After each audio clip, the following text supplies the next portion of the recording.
Fala aí, meu povo, aqui é Thiago de novo, mandando minhas opiniões sobre futebol na Copa do Mundo 2026. Agora nós vamos falar da primeira metade da última fase. Que diabo é isso que eu tô falando? Da primeira metade da última rodada da primeira fase da Copa do Mundo 2026. Vamos falar da definição dos grupos de A a F, né? E vamos aproveitar e vamos emendar comentários sobre o jogo Brasil-Japão e as expectativas que nós temos de como vai ser esse jogo. Primeiramente, essa não é a camisa da Argentina, negócio de camisa da Argentina, mano, que é a camisa do Papão da Curuzu, o Paysandu lá do Belém do Pará, né? E vamos lá. Começando, vou fazer pelo grupo só pra ficar mais rápido aqui, pebu. Vamos ver se esse vídeo consegue ser mais curtinho, né? Porque o caba tá falando, gastando saliva aqui, né? O caba tá falando que só. Mas, vamos lá.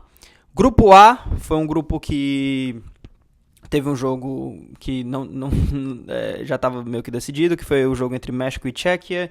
O México ganhou com facilidade, 3-0, e basicamente confirmou o que se esperava, que ele ia passar em primeiro lugar no grupo. Passou com certa facilidade, mostrando ser um time equilibrado, consistente e tudo mais. Confirmando aí que vai conseguir jogar no mata-mata. Quando ele for jogar no mata-mata, ele vai jogar contra um dos terceiros lugares. Então tem a chance de pegar um time relativamente fraco. E vamos ver se o México consegue para as oitavas, né? A melhor campanha da história do México foi para as quartas de final, que foi exatamente na última vez que eles tinham sediado uma Copa em casa, e em 86. E como o México conseguiu passar em primeiro, ele vai conseguir continuar mandando os jogos em casa. E vamos ver se o México vai conseguir aí superar as próprias expectativas de ir avançando um pouco mais aí nos mata-mata, né? E começar 16 avos e vamos ver. O outro jogo do grupo foi um jogo interessantíssimo, que foi o jogo entre a África do Sul e a Coreia do Sul, né? A Coreia do Sul era um time que eu tinha médias expectativas nesse grupo, achava que era um time organizadozinho e tal, tinha feito alguns jogos bons, apesar da última vez que a Coreia do Sul tinha jogado contra o Brasil em amistoso, foi uma goleada que a gente meteu pra cima deles, acho que foi 5-0, né? Além da Copa do Mundo passada, que nós metemos um 4-1, que o time tirou o pé legal no segundo tempo. Mas assim, o jogo mais recente tinha sido 5-0. E eles estrearam bem ganhando da Tchequia. Mal sabíamos que a Tchequia ia ser a grande decepção do grupo, né? E aí quando teve o jogo entre Coreia do Sul e África do Sul, foi um jogo bastante equilibrado, na verdade. Mas a África do Sul conseguiu aproveitar melhor suas chances e foi lá e cravou 1-0 no placar. Com isso, a África do Sul passou em segundo lugar. E a Coreia do Sul, na verdade, ficou só com os 3 pontos da primeira partida. Então, tá ali no grupo dos times. É possível que vá jogar no mata-mata como um terceiro colocado. Dos 8, ele tá como terceiro colocado com 3 pontos. Ou seja, tem chances, vai ficar ali no saldo. Então, os torcedores sul-coreanos que querem que o time vá para a semifinal vai ter. Os 16 avos de final, vai ter que ficar acompanhando aí os outros times para ver se no saldo, que o saldo da Coreia não ficou nem tão ruim assim, né? Que ganhou por um gol de diferença, perdeu por um gol de diferença contra o México, como é que foi? Foi 1-0, então zerou e agora ficou com saldo -1, então não foi tão ruim assim. Mas tá ali na rabeira, vamos ver, o tempo dirá. No grupo B, foi o grupo que, assim, em termos de favoritismo do futebol rolou, lógico, mas não rolou mais ou menos o que era esperado, porque Canadá mandante, os jogos sendo feitos no Canadá, tinha uma grande expectativa que o Canadá ia passar em primeiro, porque aí ia conseguir jogar o mata-mata, pelo menos o início do mata-mata, e não sei se muita gente está esperando que o Canadá jogue mais do que o início do mata-mata, não sei, mas o início do mata-mata ia ser no país canadense, né? Mas acabou que, e como tinha ganho de goleada contra o Catar, não sei o que mais lá, o povo tava todo empolgado, mas aí quando foi jogar contra a Suíça, acabou que a tradição suíça, que não é essas coisas todas, ganhou do Canadá, que, assim, na história do futebol tem pouquíssima tradição. Fechando o grupo, teve ali a Bósnia contra o Catar. Bósnia ganhou do Catar. Catar era o grande saco de pancada do grupo. Conseguiu arrancar um empate com a Suíça, não sabe-se como. E acabou que a Bósnia ficou como ganhou esse jogo e empatou contra o Canadá, ficou com 4 pontos, então vai passar muito provavelmente, acho que talvez já matematicamente classificado, entre os dos terceiros colocados.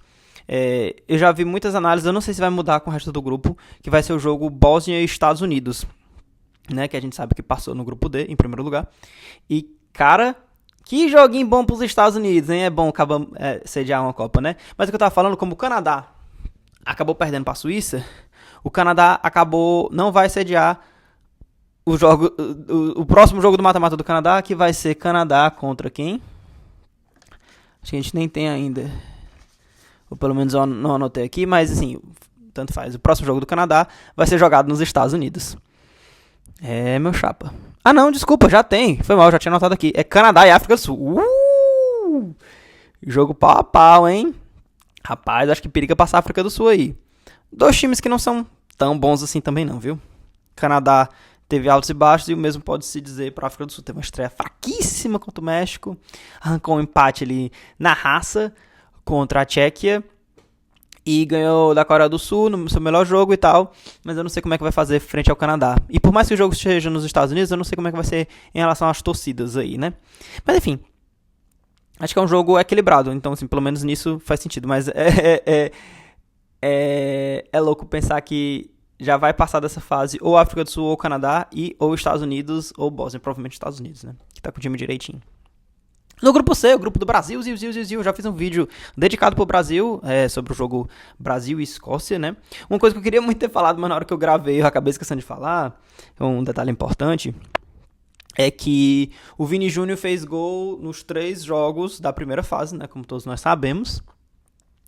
E ele atingiu uma marca que foi poucas vezes alcançada na história da seleção brasileira em Copas. Antes dele tinha sido Jairzinho na Copa de 70, que tinha feito gols em todos os jogos da primeira fase, também fazendo 4 gols. Romário na Copa de 94, fazendo 3 gols, um gol em cada jogo. Rivaldo na Copa de 2002, fazendo 3 gols, um gol em cada jogo. E Ronaldo fazendo 4 gols, um gol contra a Turquia, um gol contra a China e 2 gols contra a Costa Rica, né? E eu não quero zicar e eu não quero falar nada, mas todas as outras vezes que isso aconteceu, como eu falei, Jairzinho, Romário, Ronaldo e Rivaldo, o Brasil acabou sendo campeão, né? Espero que isso traga sorte. Eu não acredito nessas coisas de superstição e nada disso, não. Até porque tá uma puta de um azar, né? Frescando. Eu não acredito muito nessas coisas e tal, mas assim, o fato é que o Vini tá jogando muito bem, tá representando, e os gols são só um aspecto de ele tá jogando pra caramba, né? Não foram uns gols na cagada isolado. O Caba tá lá sendo o protagonista da seleção brasileira. Então tá aí. E tem um vídeo aí eu falando sobre esse jogo Brasil-Escócia, tanto pré quanto pós. Então eu não vou mais falar sobre ele agora. O Brasil confirmou em primeiro lugar. E em segundo lugar, passou o Marrocos jogando contra o Haiti. E eu fiquei muito feliz que o Haiti conseguiu marcar 2 gols. Infelizmente acabou perdendo de 4-2, e infelizmente acabou indo pra casa. Isso era algo que já sabido depois da derrota contra o Brasil. Mas foi muito massa ver o Haiti participando da Copa do Mundo de novo. A última vez tinha sido lá nos décadas de 70, se não me engano, em 74. E muito massa tá aí o Haiti de novo e tal, representando uma das 2 seleções caribenhas que tava nessa Copa, junto com o Curaçao. Muito massa. País que eu respeito muito a história, que é o Haiti. E parabéns, Marrocos, por ter passado aí pro mata-mata de novo. Por mais que eu tenha assim uns picuinhas com o Marrocos, por toda aquela questão de como foi feita a final da Copa Africana de Nações, né? Como eles deram uma enrolada pra cima do Senegal e estão querendo ganhar o título no tapetão, mas no campo quem ganhou foi o Senegal. Mas assim, comparado com outros países, eu nem acho. Eu acho futebolisticamente, eu acho que o Marrocos joga um futebol interessante, um futebol legal e tal. E tem alguns jogadores que eu gosto do futebol deles. Beleza, agora vamos pro outro dia. No outro dia teve o grupo D, que teve um jogo que não valia nada, que era um time que já estava confirmado como primeiro lugar contra um time que já estava confirmado como último lugar, que foi entre os Estados Unidos e Turquia. E a Turquia, que nos 2 primeiros jogos tinha sido a grande inimiga do gol, como eu falei, finalmente fez gol, quando não valia mais nada. E acabou vencendo os Estados Unidos por 3-2. Fez 3 gols logo, né? Como é que pode, né? Os cabas ficaram com a bola o tempo todo contra a Austrália e não fizeram gol. Ficaram com a bola o tempo todo contra o Paraguai e não fizeram gol. E contra os Estados Unidos, talvez já sem a pressão, porque não valia mais nada, fizeram 3 gols, mas tarde demais, né? E aí depois teve um outro jogo que tinha muita coisa valendo, que era entre Austrália e Paraguai. E acabou que foi um jogo que terminou empatado, 1 ponto para cada lado, sem muitas emoções. E com isso a Austrália se confirmou em segundo lugar. E, e o Paraguai ficou em terceiro lugar, mas com 4 pontos. Então, se não tiver já confirmado matematicamente, assim, com muita chance de se classificar entre os melhores terceiros colocados. Então, acho que na verdade os dois times vão jogar aí o mata-mata. Voltando rapidinho pro grupo do Brasil, a Escócia só com 3 pontos e com menos 3 de saldo. Ainda nesse momento que eu tô falando, ainda tá ali no grupo dos 8 melhores terceiros colocados, mas com a medida do que o jogo foram passando, eu acho que é difícil eles se manterem lá, né? Beleza. Então, foi grupo C, foi grupo D, e agora nós vamos falar do grupo E. E o grupo E é o grupo mais legal de todos dessa rodada até agora. Eu tinha acabado de lançar, na manhã desse dia, as minhas opiniões sobre a segunda rodada, e eu falei, tô decepcionado com o Equador, que era um time que eu tinha muita expectativa. Até chequei os dados depois, eles tinham ficado em segundo lugar nas eliminatórias, mas a eliminatória é uma coisa, a Copa é outra e tal. Não que eu esperasse que o Equador fosse jogar no nível do Brasil, talvez até agora eles vão, né? Mas assim, mas eu esperava que o Equador fosse chegando na Copa e tal, uma potência sul-americana, né? Atrás ali do Brasil e da Argentina, eles, né? Eles, Uruguai, ali, pau, todo mundo. E eu já tava assim, tipo, porra, mas também esses cabos aí não estão jogando nada e tal. Já joguei a toalha e falei, o Equador é um país que eu dou maior valor, mas eles não estão jogando nada e tal. Já tava assim, meio entregando. Os cabas calaram minha boca e de com gosto, viu? Conseguiram ir aí e venceram a Alemanha de virada 2-1. Tudo bem que pra Alemanha esse jogo já não valia nada, porque eles já estavam garantidos no primeiro lugar, mas entraram com o time titular. Abriram o placar e o Equador não tomou conhecimento. Foi lá 2-1, inclusive com o gol da vitória sendo do Gonzalo Plata, do Flamengo, né? Pois tá aí, né, mano? Então aí, Equador acabaram ficando em terceiro, porque a Costa do Marfim ganhou de 2-0 de Curaçao, confirmando seu lugar confirmando seu lugar como segundo lugar, e então entrando aí direto no mata-mata. Mas o Equador com 4 pontos, porque também tinha empatado com o Curaçao, eles vão conseguir.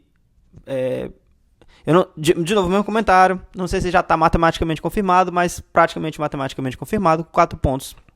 O Equador vai jogar mata-mata. Isso é o que se espera. E o que provavelmente vai acontecer. Deixa eu ver o que mais. E aí.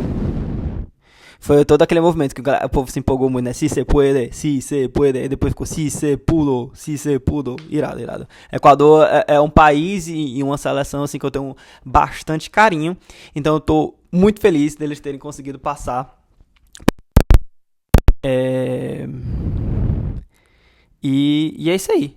Irada a participação de Curaçao também, foi sua estreia e tal. O menor país que já disputou a Copa, tudo bem que apanhou da Alemanha, mas conseguiu arrancar um ponto ali do Equador na segunda rodada. E irado também que a Costa do Marfim passou pro mata-mata. Já é contando com o Marrocos, né, que tem que contar, já não, assim, politicamente à parte, já a terceira nação africana confirmada aí. E depois vai fechar o grupo F, que é o grupo que vai cruzar com o Brasil. Desde que eu vi a tabela pela primeira vez e vi que o Brasil ia enfrentar, se passasse de fase, ia enfrentar o grupo F, o primeiro enfrenta o segundo e vice-versa. Eu imaginava, na minha cabeça sempre estava que Holanda e Japão iam ser respectivamente o primeiro e o segundo. Que o Japão é um time... Vamos falar dos resultados e depois eu vou falar do Japão, né? A Holanda venceu com facilidade a Tunísia pelo placar de 3-1.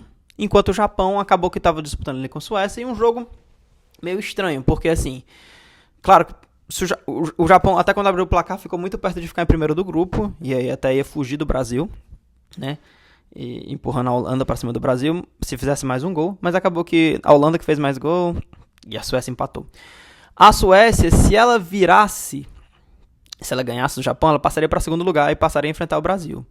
Mas corria o risco deles levarem um gol e caírem para os 3 pontos e ter uma chance considerável deles serem eliminados versus 4 pontos, que é uma chance muito grande de você passar como terceiro lugar, né? Então acabou que no final ficou aquela coisa assim, quando foi jogando mais perto finalmente, assim, ninguém quis se arriscar muito. O que é justo, assim, não foi uma sacanagem que os dois times ficaram combinando de ficar sem ofender um ao outro. Então, assim, Acabou que foi isso que aconteceu.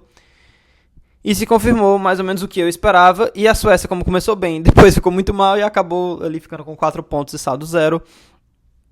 Provavelmente vai conseguir ir ali para o mata-mata também. Então, confirmados aí os times que vão passar. Eu talvez tenha esquecido de escrever alguma coisa aqui, mas já tem confirmado a África do Sul e Canadá. Já tem confirmado, que eu já comentei um pouquinho, Holanda e Marrocos, que também vai ser um jogo interessantíssimo. Holanda e Marrocos eu acho que é um jogo que tem tudo para ser bem legal. Vai ter também Estados Unidos e Bósnia, né? E os outros aí, depois se fala quando estiver mais perto, porque também não vou ficar citando todos aqui, porque eu nem anotei todos também. Mas vamos falar agora sobre o Brasil e o Japão. O Brasil, já falei muito do que eu tinha que falar sobre o Brasil no vídeo pós-jogo contra a Escócia. Eu sinto que o Brasil está evoluindo, mas tem que continuar evoluindo se quiser ser campeão do mundo. E vai enfrentar, nos 16avos de final, um adversário muito difícil. Eu tenho medo do Japão. Eu tenho muito respeito pela seleção japonesa, né? O Japão, como eu falei, era uma equipe que eu já tinha essa grande expectativa que fosse ficar em segundo lugar para enfrentar a gente, porque eu sei que é uma seleção que tem jogado bem, que tem muita organização, que é um time que toca muita bola, que sabe o que vai fazer em campo. Não tem o mesmo peso de jogadores que o Brasil tem, mas é uma seleção formada por praticamente todos os jogadores que jogam na Europa, tem experiência de jogar em grandes palcos e tudo mais. Historicamente, Brasil e Japão têm muitas relações, assim, além de, historicamente mesmo, né, de vários japoneses morarem no Brasil, né, descendentes de japoneses e tal, ter tido grandes migrações aí nos séculos passados, e o Brasil ser o país que tem mais japoneses fora do Japão. Mas eu não estava nem querendo falar disso. Futebolisticamente falando, o futebol japonês foi fundado pelo Zico, né? O Zico, como talvez muita gente saiba, depois que ele se aposentou ali no Flamengo, ali na virada de 89 para 90, ele ficou um tempo sem jogar, mas aí depois ele foi contratado pelo Kashima Antlers, que na época tinha até outro nome que eu me esqueci, mas foi contratado pelo Kashima Antlers e ele ajudou ali a organizar o Kashima Antlers, a organizar o que é a J-League, né, que é a liga de futebol japonês. Então ajudou muito a formar o básico ali da liga japonesa. Não só voltou depois como técnico do Japão depois da Copa de 2002, treinou o Japão todo o ciclo, chegando a jogar a Copa de 2006. Jogar não, né? Ser técnico do Japão na Copa de 2006.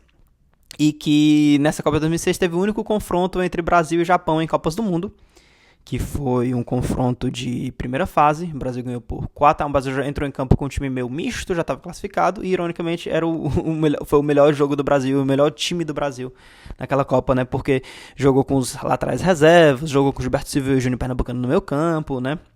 O Ronaldo desabrochou nesse jogo, não tinha feito gol nos dois primeiros jogos e acabou fazendo o seu 13º e 14º gols em Copas do Mundo, não, um gol de cabeça e um gol chutando de fora da área de direita, o primeiro e quarto gols do Brasil no jogo. Foi o terceiro ou foi o quarto? Eu acho que foi o quarto, mas eu não tenho certeza. E jogaço do Brasil e o único jogo entre Brasil e Japão em Copas do Mundo. Então tem toda essa relação de que o futebol japonês tem uma grande contribuição brasileira e grande contribuição do Zico, né? Então, assim, o Japão joga muito esse estilo de toque de bola e por muito tempo também foi uma grande... ainda é, assim, uma seleção que tem muitos batedores de falta que batem falta muito bem, que eu acho que é algo que com certeza ali tem inspiração e o treinamento do Zico nisso, né? Além da Copa do Mundo, que só teve esse confronto que eu falei, o Brasil já jogou várias vezes contra o Japão, e um dado interessante é que na maioria das vezes em amistoso, mas também em Copa das Confederações. Eu não sei se teve outro campeonato, acho que talvez só a Copa das Confederações mesmo. O Brasil enfrentou várias vezes o Japão nos últimos, 15, 16 anos. E nesse período, todas as vezes que o Neymar esteve em campo contra o Japão, ele brocou. O Neymar é a seleção disparada que o Neymar já fez mais gols. Inclusive teve um relativamente recentemente em 2022, em preparação para a Copa 2022, foi um dos últimos jogos do Neymar ali com a seleção, já porque ele jogou a Copa 2022 e logo depois, no começo de 2023, ele se machucou e ficou sem jogar com a seleção até agora, quando a partida contra a Escócia. E o último jogo entre Brasil e Japão foi naquela mesma janela da FIFA que O Brasil ganhou de 5-0 da Coreia do Sul no primeiro jogo. No segundo jogo, o Brasil jogou contra o Japão. Jogou meio assim, testando jogadores e tudo mais, não sei o quê. E começou jogando bem. Meteu um 2-0. Mas depois do segundo tempo, entregou a paçoca. Falhas individuais do Fabrício Bruno e do goleiro Hugo Souza, o famoso Neneca. E o Japão virou para 3-2. Então, assim, nós perdemos pros cabos. Tudo bem que era um time muito diferente nosso, era um time diferente deles também. Mas tem que respeitar e tem que estar muito atento. Ah, e outra coisa sobre esse jogo entre Brasil e Japão, que eu tava quase me esquecendo de falar, tava só pensando nisso, mas ia me esquecendo, é que era um confronto em Copa do Mundo que tava se ensaiando acontecer, porque como eu falei, a única vez que a gente se enfrentou, o Brasil com o Japão, tinha sido lá na Copa 2006, na fase de grupo, tava se ensaiando há 2 Copas um confronto de mata-mata entre Brasil e Japão, que não tava rolando. Na Copa de 2018, se os dois ganhassem nas suas oitavas de final, eles iam se enfrentar nas quartas. O Brasil ganhou do México, né? Lá na Copa da Rússia, nas oitavas. E o Japão foi jogar contra a Bélgica. O Japão tava jogando pra caramba, meteu 2-0. A Bélgica não viu a cor da bola. Até os 25 minutos do segundo tempo, tava 2-0 o placar. E aí a Bélgica mais ali no vamos que vamos, não sei o que, cruzamento na área, botou uns cabaltão na área e tal, pá, empatou o jogo, ficou ali naquela coisa, até os acréscimos do segundo tempo, Japão inventou de ir pra cima, foi bater o escanteio, meteu o balaço lá pro meio da área, tentando fazer gol, a Bélgica tomou a bola, saiu no contra-ataque rápido, e nos acréscimos do segundo tempo do tempo normal, foi lá e fez o terceiro gol, ganhando de virada de um 2-0 pra 3-2, a Bélgica passou e, como todos nós sabemos, a Bélgica foi lá, enfrentou o Brasil e ganhou por 2-1 naquele jogo que a Bélgica dominou a gente no primeiro tempo. No segundo tempo o Brasil voltou, jogando muito melhor. Renato Augusto fez o gol de cabeça. Renato Augusto quase ia fazendo um gol chutando ali de direita, que de vez em quando eu fecho os olhos e vejo aquela bola entrando. Além do pênalti que não deram no Gabriel Jesus, né? Volte lá ver, já tinha VAR naquela época, viu? Foi a primeira Copa com VAR. E teve um pênalti claríssimo que não foi marcado em cima do Gabriel Jesus. Beleza, aí na Copa de 2022, ou seja, na última Copa, rolou a mesma coisa. O Brasil e o Japão iriam se enfrentar nas quartas de finais caso eles passassem nas oitavas. O Brasil jogou contra a Coreia do Sul, eliminou a Coreia do Sul naquele jogo que a gente meteu 4-1 neles. E o Japão foi jogar contra a Croácia. O Japão abriu o placar, 1-0, Croácia empatou. E o jogo continuou assim até os pênaltis e a Croácia passou nos pênaltis. E Croácia passou nos pênaltis, também foi o final das quartas de final que o Brasil jogou contra a Croácia. Também o Brasil abrindo o placar, dessa vez abrindo o placar já na prorrogação, com aquele golaço do Neymar, né? E aí a Croácia empatou nos últimos lances da partida. Gol do Petkovic, que não é o Pet que joga no futebol brasileiro, né? No Vitória, no Flamengo, no Vasco, no Fluminense, no Goiás, né? Não é esse Petkovic aí. Então, e fomos para os pênaltis, e como todos nós sabemos, nós perdemos nos pênaltis. Ou seja, 2 Copas seguidas que o mesmo algoz do Japão foi o algoz do Brasil também, e 2 Copas seguidas que faltou bem pouco para o Brasil e o Japão se enfrentarem nos mata-matas. E agora vai rolar! Brasil e Japão, 16avos de final. Pelo que eu ouço da galera que é especialista mesmo, né? Marcelo Beckler, o Vitor Sérgio Rodrigues falando. Parece que é um estilo de jogo que encaixa bem pro Brasil. É bom pro Brasil jogar contra um time que tem esse estilo que o Japão tem e tudo mais. Mas, de novo, é um time forte. É um time... O Brasil é mais forte, o Brasil é favorito, mas é um time forte. Não é nenhuma babinha que o Brasil vai pegar aí na segunda rodada, como na segunda fase, como muitas outras equipes vão pegar, né? Vai ser difícil, mas vamos aí, vamos continuar torcendo e vamos ver se dá certo, para o Brasil continuar evoluindo e continuar aí na Copa do Mundo. Eu acho que era mais ou menos isso aí que eu tinha para falar. Muito feliz pelo Brasil, pelo desempenho que está tendo, muito feliz pelos times africanos que estão conseguindo passar para a segunda fase, e muito feliz pelo Equador, que contra tudo e todos, e que todos acreditavam, conseguiu ganhar da Alemanha e passar para a segunda fase.